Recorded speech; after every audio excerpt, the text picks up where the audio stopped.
Olá, querido irmão, querida irmã, bom dia. Seja muito bem-vindo ao nosso programa O Pão da Palavra, seja bem-vindo ao nosso canal Palavras de Redenção.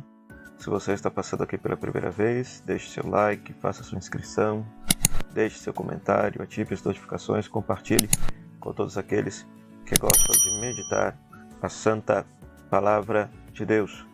Sou o Padre Frei Inácio José, pároco da paróquia de Nossa Senhora das Mercês, Arquidiocese de Belo Horizonte, mestre em Teologia Bíblica pela Faculdade Jesuíta de Filosofia e Teologia. Sou autor e escritor do livro A Misericórdia como Caminho de Salvação, uma análise exegético-teológica de Mateus, capítulo 25, versículo 31 a 46, que é o texto do juízo final, a parábola do juízo final. Nesse livro você aprenderá a fazer a análise narrativa da Bíblia, uma introdução ao Evangelho de Mateus, análise narrativa aplicada à parábola do juízo final e a atualização dessas obras de misericórdia que esse texto nos coloca como caminho para que a gente possa ser salvo, respondendo aos apelos do Papa Francisco, que nos solicita sermos uma igreja de misericórdia. Pois tudo bem, nesse programa nós meditamos a palavra de Deus proclamada em cada domingo. Nós estamos celebrando o sexto domingo da Páscoa. Nós temos como primeira leitura Atos capítulo 8, versículos 5 a 8, versículo 14 a 17, 1 Pedro capítulo 3, versículo 15 a 18 e João capítulo 14, versículo 15 a 21. Vamos meditar com alegria a Santa Palavra de Deus.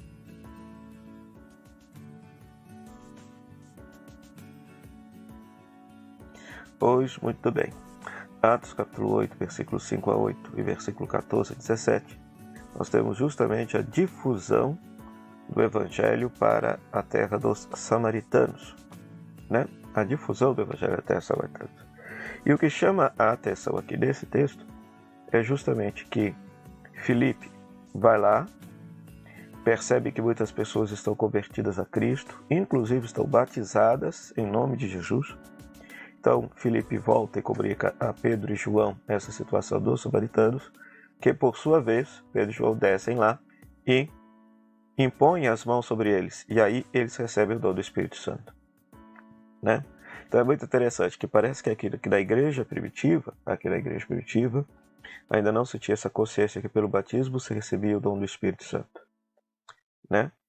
E é interessante isso, porque o foco desse sexto domingo da Páscoa vai ser a presença do Espírito Santo. Nós vamos ver que os samaritanos, pela imposição das mãos de Pedro e João, recebem o Espírito Santo para viver a vontade de Deus em suas vidas, uma verdadeira adesão a Cristo. Nós vamos ver que no Evangelho, João capítulo 14, versículo 15 e 21, Jesus promete a vinda do Espírito Santo. Jesus está justamente na última ceia se despedindo dos seus discípulos, então ele diz bem claro: se vocês me amam, vocês guardam meus mandamentos, e eu rogarei ao Pai que vos enviará um novo defensor, um novo paráclito, o Espírito da verdade, né? De tal maneira que não vos deixareis órfãos, né?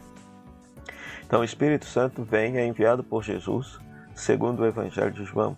O Espírito Santo é dado à igreja no mesmo dia da ressurreição. Jesus sopra sobre a comunidade reunida lá no domingo de Páscoa, dizendo: recebei o Espírito Santo, e essa comunidade se sente fortalecida, recebe a paz de Deus, recebe a missão de perdoar os pecados e assume a mesma missão que era de Jesus. Então, o foco desse sexto domingo da Páscoa é justamente o dom do Espírito Santo. O Espírito Santo que foi derramado sobre os samaritanos pela imposição das mãos de Pedro e João na primeira leitura, e o Espírito Santo que é prometido por Jesus à Santa Igreja no Evangelho de João, capítulo 14. Chama a atenção duas coisas aqui no Evangelho. Nós já estamos aqui meditando no Evangelho. Em primeiro lugar, o nome do Espírito Santo, defensor. Aparece em grego a palavra paráclito. Paráclito é justamente o advogado de defesa. Então significa que o Espírito Santo é dado para que a comunidade cristã possa testemunhar Jesus, possa se defender das acusações e ter a força necessária para anunciar Jesus, mesmo diante das perseguições que possam ser submetidas a ela. Então é muito interessante isso, né? O Espírito Santo será a própria presença de Cristo no coração do fiel que acredita. Por isso que o Espírito Santo relembrará aos discípulos tudo aquilo que Jesus fez e disse, fazendo com que os discípulos possam fazer, inclusive, obras maiores que a do próprio Jesus. O Espírito Santo será a própria manifestação de Cristo na vida do fiel, conforme está lá no versículo 21. Quem acolheu os meus mandamentos e os observa, ele me ama, será amado pelo meu Pai. Eu amarei e me manifestarei a ele. Então, o Espírito Santo aqui no Evangelho de João tem essa característica de fazer com que a pessoa relembre tudo aquilo que Jesus fez e faz com que a pessoa possa praticar tudo aquilo que Jesus praticou. Agora, por outro lado, meus queridos irmãos, queridas irmãs, o Evangelho também deixa bem claro, Jesus é bem concreto. Se vocês me amam, vocês guardam os meus mandamentos. Né? Ou seja, para Jesus não existe o amor do mundo da lua. Amamos a Jesus na medida em que guardamos seus mandamentos. E qual foi o mandamento que Jesus nos deixou no Evangelho de João? Amai-vos uns aos outros como eu vos amei. Então é o mandamento do amor. É o único mandamento que Jesus deixou no Evangelho de João. Amai-vos uns aos outros como eu vos amei. Então, na medida em que a comunidade cristã amar cada membro, cada pessoa do mesmo modo como Jesus ama, essa comunidade prova e testemunha que de fato ama Jesus e obedece ao seu Senhor. Então é muito bonito isso. Então vamos pedir ao Senhor, a partir da primeira leitura, né, e a partir do Evangelho, a graça de sermos dóceis à ação do Espírito Santo em nossa vida, para que o Espírito Santo possa nos suscitar verdadeiramente a configuração de nossa vida, a vida de nosso Senhor Jesus Cristo. E já na segunda leitura, 1 Pedro capítulo 3, versículo 15 a 18, que continua sendo uma catequese batismal, o autor continua a insistir nessa questão do sofrimento de Cristo. Parece que essa comunidade está sendo perseguida pelo fato de ser cristão. Então ele está insistindo, olha, perseverem, assumam o sofrimento, os padecimentos que vocês têm por causa de Cristo, porque Cristo também sofreu por nós. Ele já deu o exemplo, então por isso nós também temos que estar dispostos a sofrer por amor de Jesus. Então Jesus sofreu a morte na sua existência humana, mas recebeu nova vida pelo Espírito. Então, da mesma forma, essa promessa é ao cristão. O cristão, ele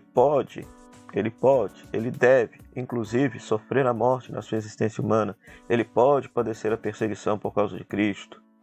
Mas ele tem a promessa de que ele receberá uma nova vida, a vida ressuscitada, a vida plena, a vida eterna no céu, se ele for fiel a Jesus. Sobretudo, diante da perseguição, diante do martírio, sobretudo diante dessa necessidade de testemunhar a Jesus no mundo que radicalmente não vive a sua palavra. No mundo que eu diria, inclusive, que é contra os próprios valores cristãos. Então, isso é muito interessante. Agora, um outro detalhe também da segunda leitura é quando Pedro vai dizer assim, estais sempre prontos a dar razão de vossa esperança a todo aquele que vos pedir. Ou seja, ele estimula os cristãos a conhecerem sua fé para responder às indagações contra a sua fé da parte daqueles que não creem. Então, nesse aspecto, nosso povo católico precisa muito aprender, porque não estuda a própria fé. Então, é necessário estudar, compreender bem a fé cristã católica para poder responder com a sua palavra e, sobretudo, com seu exemplo a todos aqueles que indagarem, questionarem a sua fé. Então, peçamos ao Senhor, nesse sexto domingo da Páscoa, que nos conceda também esta graça. Oremos. Deus Todo-Poderoso, dai-nos celebrar com fervor esses dias de júbilo em honra do Cristo ressuscitado, para que nossa vida corresponda sempre aos mistérios que recordamos. Por nosso Senhor Jesus Cristo, vosso Filho, na unidade do Espírito Santo. Amém. O Senhor esteja convosco, Ele está no meio de nós. Que a bênção de Deus Todo-Poderoso, Ele que é Pai, Filho e Espírito Santo, dê sobre vós e permaneça para sempre. Amém. Meu muito obrigado, Rádio Comunidade FM, de bom sucesso, a Web Rádio Nossa Mãe de Birité, que nos cede esse espaço para pregar a palavra de Deus a você, querido rádio ouvinte internauta. Mais uma vez, se você está passando aqui pela primeira vez, deixe seu like, faça sua inscrição, ative as notificações e compartilhe com todos os seus amigos que gostam de meditar a Santa Palavra de Deus. Até o próximo programa, o Pão da Palavra. Se Deus quiser, tchau, tchau.